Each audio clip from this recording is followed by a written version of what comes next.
So I'm sure you're all aware of what's happening in the UK right now. What with mass protests and free speech being banned, it's fair to say the future is looking pretty bleak, if I must say so myself. Ever since this sentient packet of ham took office, he's managed to butt fuck it quicker than a Ukrainian red boy, allowing mass illegal immigration, banning free speech, freezing your nan, and the introduction of the UK Online Safety Act. It's now easier to get across the British Channel than it is to get into the hub. So, naturally, with 90% of the male population's balls getting bigger and with a 375% increase in blood flow to the brain, people are finally starting to wake up and question, is the UK really heading towards a civil war right now? Well, this guy seems to think so. Are we headed for a civil war? Yes, probably. So what factions could we expect to rise up in such a situation? Well, first up we got the British Patriots.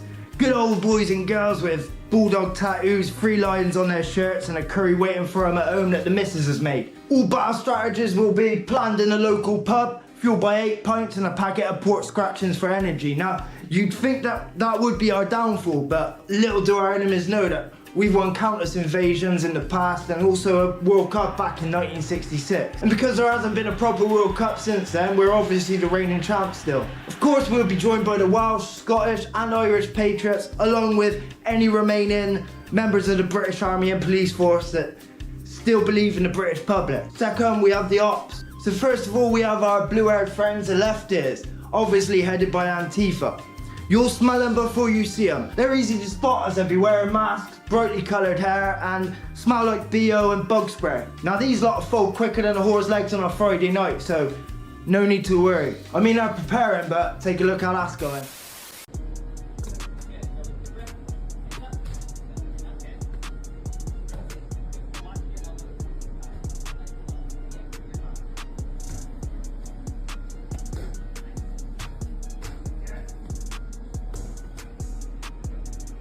Next up we have our good friends from the hotels that have been brought in by our government and they're a profit. Now their goal is to wipe us off the map, okay? And believe me, this isn't their first rodeo. They've been doing this for years. Starting with the fall of Constantinople, these guys have started revolutions all across the Eastern world, destabilizing former Christian countries such as Iran and Syria. So they obviously know what they're doing, alright? Fueled by hate, chickpeas and illegally caught British swans, this is not an enemy to underestimate, believe me. Armed with machetes and mistranslated Quran verses, these people will stop at nothing until the UK becomes a new Republic of Britannistan. Their only disadvantage is a lack of the local land and our language, and also 1 month of the year they starve themselves. So finally, the establishment. This includes our beloved government headed by this queer, the police force aka the Mighty Morphin Flower Rangers, and of course old King Chucky, who will be promptly decrowned and will use that massive diamond on his head to offer the Indians for reinforcements. Should everything go pear-shaped, of course. So this is a message for King Chucky, our beloved monarch. I've got bad news for you, kid, alright? You've been dethroned, son. You're now known as Charlie Windsor, factory worker. Or should I say Charles Saxe-Coburg of Gotha, and will be promptly deported back to Germany. Because you know what they say, Deutschland über alles.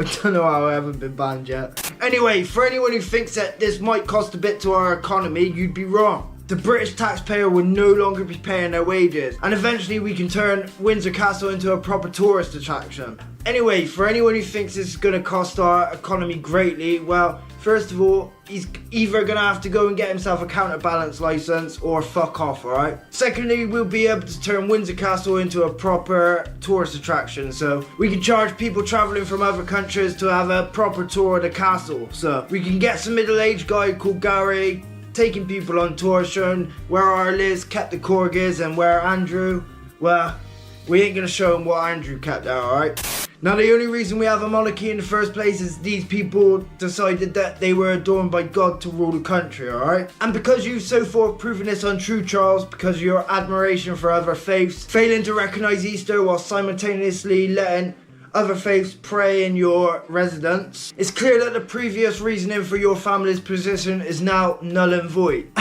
As you can see, the UK's Online Safety Act is a load of bollocks because no one's safe. If I haven't already offended you, don't worry, I'm getting to it, right? First of all, London, being an occupied territory, it's best that we just reroute trade from the Thames to the Severn. Now this will give us an opportunity to negotiate with other countries such as Spain for sangria and women, Amsterdam for tulips, weed and women, and finally France. We won't be negotiating with them treacherous frogs. Croissants will be banned. If you want fine pastry goods, we've got pastas in Cornwall and pork pies in Mulberry. Alright, once all trade has been rerouted, I propose that we build a massive wall around London, and possibly with a few tactically placed party poppers buried deeply enough in the ground, we could possibly break it off from the country entirely and push it off towards France. So that's my proposal for the UK Civil War. If you've made it this far in the video, then I commend you, I really do. Hit that like and subscribe button if you want to see more from me, and if you don't see me for another week, then I've most probably been arrested, alright? Please start roaring, open the door now! What, blood?